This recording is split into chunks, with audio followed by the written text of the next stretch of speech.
There's a powerful trend in the last decade or so toward youngsters with learning and attention issues spending more time in regular gen ed classrooms. And I think this is a development that bodes well for both parents and school systems.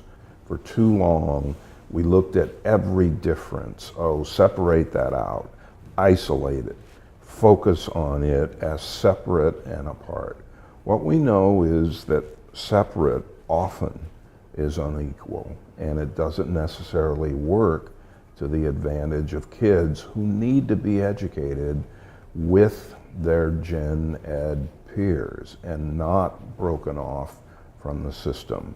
I think it's important for parents to realize that special education students are first and foremost general education students.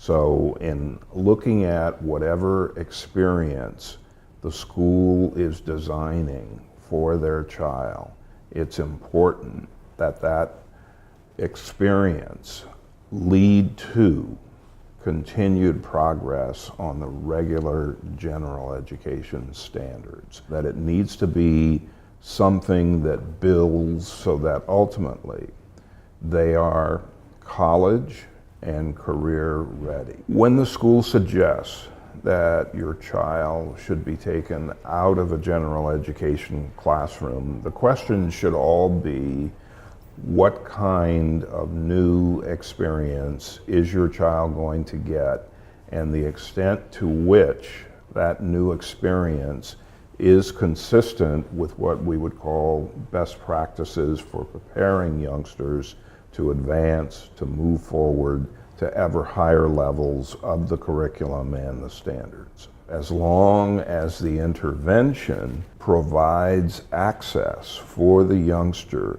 to make progress on the established standards, then I think it's valuable. But if it's a separate and apart experience that isn't or doesn't relate to the youngster ultimately meeting the standards on the established curriculum, then it becomes problematic.